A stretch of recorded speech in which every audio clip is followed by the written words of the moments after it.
Good morning সবাইকে। আমি অর্পিতা চলে আসলাম আরও একটা ব্লগ নিয়ে আপনাদের সামনে। তো আপনারা কীরকম আছেন?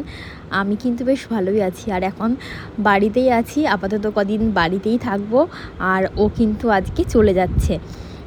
আর আমি কয়েকদিন থাকবো, থেকে তারপরে আমি আবার একা একা চলে যাব। আর এই যে সকাল সকাল উঠে পড়েছি। সকালে উঠে চাটা করে এই যে মুড়ি মাখা করলো কোয়েল, সেটাই আমরা খাওয়া দাওয়া করে এখন সকালের দিকে একটু বাজারে বেরিয়ে গেছি।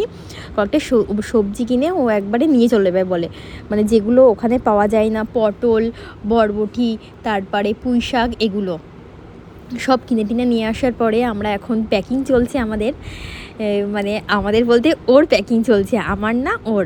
ও একা যাচ্ছে ওই জন্য। আর বাড়ি থেকে একটু তেল নিয়ে যাচ্ছে, মানে আমাদের এখানে আমাদের বাড়িতে, মানে আমার শ্বশুর বাড়িতে চাষবাস আছে, তো সর্ষে লাগিয়েছিল, সেই তেল ওর জন্য ভাঙিয়েছে, তো সেটাই ও নিয়ে যাচ্ছে, খাঁটি সর্ষের তেল। বেরিয়ে পড়েছি, এই যে যাওয়ার উদ্দেশ্য। ওকে আমি দিতে যাব দমদম এয়ারপোর্ট পর্যন্ত, তারপরে আমিও একা চলে আসবো বাড়িতে, ও একা চলে যাবে লাদাখে।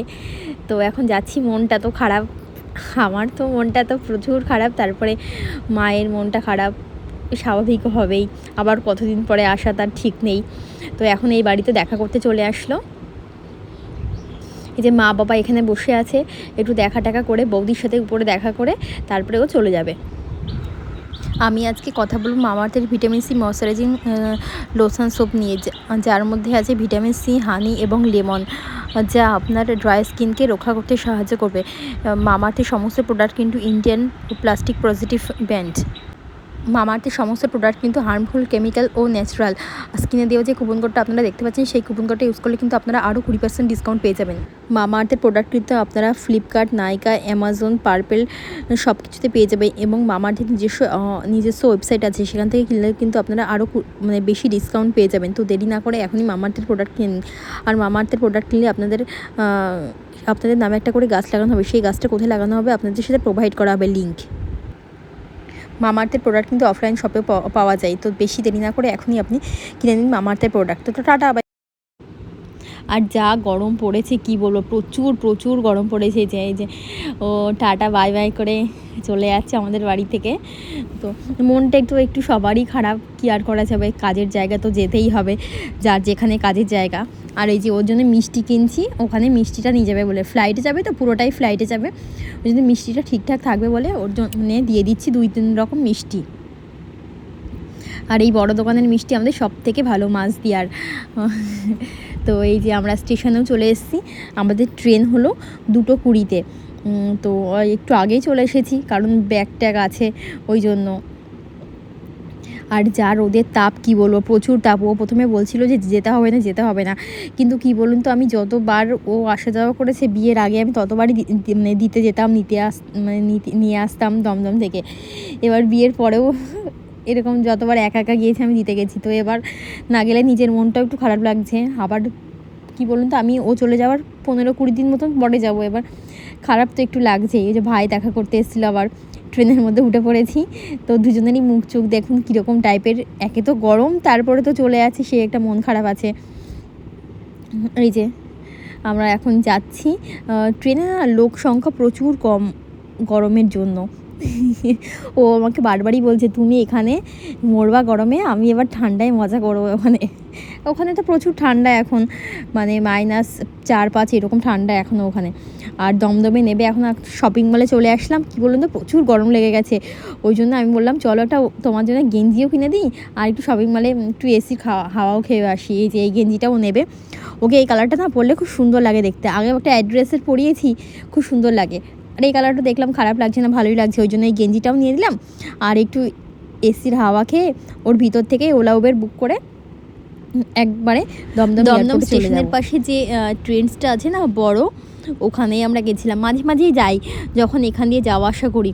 আর কি বলুন তো, এতটা গরম লাগছে, তো ওই জন্য ওকে বললাম চলো কিছু একটা কিনেও নেবো, আর ভিতর থেকে ওলা উবের বুক করবো, চলেও যাবো তাড়াতাড়ি, কোনো প্রবলেমও হবে না।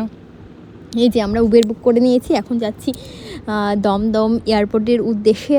আর মাত্র কিছুক্ষণ ওর সাথে থাকতে পারবো, তারপরে তো যে যার জায়গায় চলে যাব। আমি আমার বাড়িতে, ও চলে যাবে লাদাখে। একটু দুজনারই কষ্ট হচ্ছে, কি বলুন তো, আমার কয়েকটা কাজ আছে এখানে, তো সেই জন্যই আমাকে থাকতে হচ্ছে, না হলে তো ওর সাথেই আমি চলে যেতাম। আর এই মুখে বলছি বারবার যে খুব গরম লাগছে, খুব গরম লাগছে। এই দুজন একসাথে থাকতে থাকতে না, যখন একজন মানে আরেকজনের থেকে একটু দূরে চলে যাওয়া হয় না, তখন এতটা খারাপ লাগে, মানে বলে বোঝাতে পারবো না। যাদের সাথে এরকম হয় তারাই একমাত্র বুঝতে পারবে। কিন্তু কিছু করার নেই, কাজের সূত্রে তো ওকে যেতেই হবে, বাড়িতে থাকলে হবে না। আর আমারও কয়েকটা কাজ পড়ে গেছে এখানে, মানে একটু ডাক্তার দেখাতে হবে, আরও কিছু কিছু কাজ আছে, তো সেই জন্য আমাকে মানে থেকে যেতে হচ্ছে। তো সে মানে বাই বাই জানিয়ে ও তো চলে যাচ্ছে এবার ভিতরে। আমি যতক্ষণ ওকে দেখতে পারবো ততক্ষণ থাকবো, থেকে এখান থেকে আবার ওলা উবের বুক করে আমি দমদম স্টেশনে চলে যাব। গিয়ে ওখানে কিন্তু রাত হয়ে গেছে, জানেন তো, অনেকটাই রাত হয়ে গেছে। এখন তো প্রায় 6:30 পৌনে 7টা বাজে। আমাদের মানে গেদে লোকাল আছে 7টা না 8:48 না 7:48 একটা আছে, তো সেটাই আমি ধরে নেবো, পেয়ে যাবো। অল্প একটু তো, মানে এয়ারপোর্ট থেকে স্টেশনে যেতে হয়তো 20 মিনিট মতো লাগবে খুব বেশি হলে, তো চলে যাব। আর ও বলছে তুমি সাবধানে যাবা, লোকেশন অন করে রাখবা। কি বলুন তো, একা একা যাবো তো, ওই জন্য ভেবেছিলাম কাউকে একটা নিয়ে আসবো, কিন্তু এতটা গরম আর কাউকে আমি বলতে সাহস পাইনি। মানে কৌশিক আছে, আমার ভাই আছে, তো ওদেরকে আর কাউকে বলিনি, আমি একাই চলে এসেছি। আর যতক্ষণ মানে দেখা যাচ্ছে ততক্ষণ আমি দাঁড়িয়েই ছিলাম। এই যে আমি চলে আসলাম এখন ট্যাক্সি বুক করার জন্য। এখান থেকে ট্যাক্সি বুক করে এই যে উঠেও পড়েছি। তো বাই বাই করে এখন আমি চলে যাচ্ছি আমার বাড়ির উদ্দেশ্যে। মনটা তো অনেকটা খারাপ লাগছে, অনেকটা, মানে বলে বোঝাতে পারবো না যে এতটা খারাপ লাগছে মনটা। কিন্তু কী আর করা যাবে, যেটা বাস্তব সেটাকে তো মানতেই হবে। ট্রেনে উঠে পড়েছি আমাদের গেদে লোকালে, চলেও রানাঘাট ছাড়িয়ে গিয়েছে। ঘুমিয়ে পড়েছিলাম একটু, তারপরে মানে দেখি ট্রেনটা পুরো ফাঁকাই, মানে খুব একটা বেশি ভিড় নেই, ফাঁকা ট্রেন। রাত হয়ে গেছে তো, প্রায় রাত 9:30 পৌনে 10টা বাজে। স্টেশন থেকে কৌশিক এসে আমাকে নিয়ে যাবে খুনি। তো ট্রেনে দেখলাম খুব একটা মানে মানে লোক আছে, ভালোই লোক আছে, ওই জন্য আমি কাউকে আর আসতে বললাম না। বলেছিলাম যে যদি দেরি হয় তাহলে রানাঘাটে আসতে বলবো কাউকে, যে বাড়িতে এসে খাওয়া দাওয়াও করছি। মনটা খারাপ, ও থাকলেও ভালো হয়, মজাই। মাও বলছে, বাবাও বলছে, কোয়েলও বলছে, কি আর করা যাবে। এই যে এখন তো টাটা বাই বাই, এখন ঘুমিয়ে পড়বো, অনেক রাত হয়েছে, 11:30 12টা মতন বাজে। তো এখন ঘুমিয়ে পড়বো। সবাই ভালো থাকবেন, সুস্থ থাকবেন। তো টাটা বাই বাই।